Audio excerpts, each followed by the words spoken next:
All right, I'm super excited. Let's do drug policies in Rhode Island.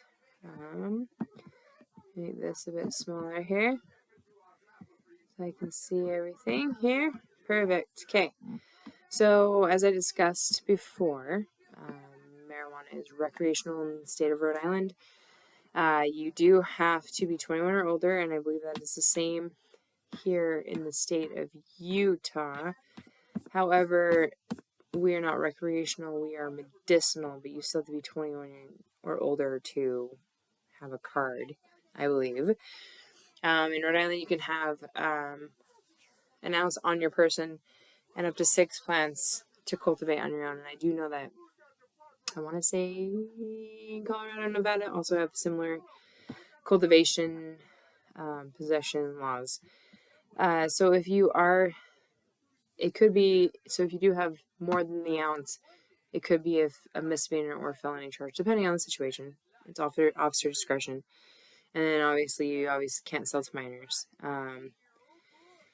So they don't take marijuana as a severe punishment as they would do any other type of drug. So fentanyl is the biggest drug in Rhode Island. It's trafficked just due to the fact that it's open pores, ocean state. You know, you've got all these. It's a very small state by square miles, and I think it's like 64 square miles length and 48 width or something like that. So it's very small.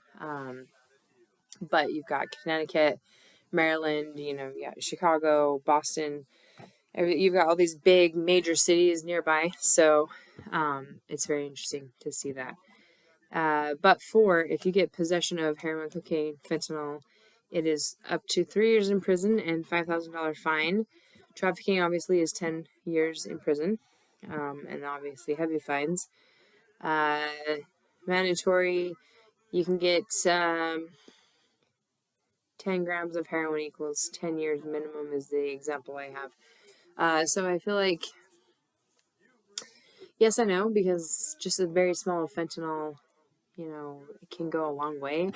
So I guess like the marijuana laws, I agree with. Like it's regulated. It works for the state. They get taxable revenue for that.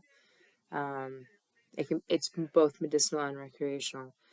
However, heroin, cocaine, fentanyl, due to the risk associated with that, I don't agree with that. I know that they've been prosecuting, from what I've seen on the news, they've been prosecuting people who have given like fentanyl and somebody has passed away from it.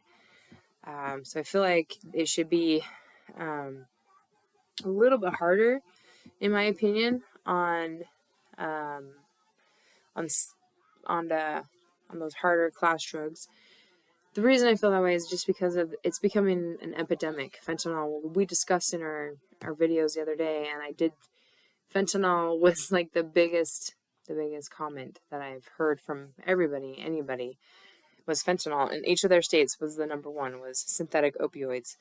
So it's very interesting to me that if I mean I haven't done the data or the research, but in our class, from what I've gathered, my observations show that most of the states synthetic opioids are their number one issue.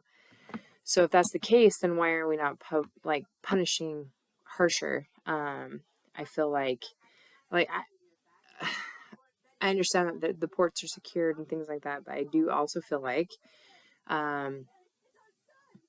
that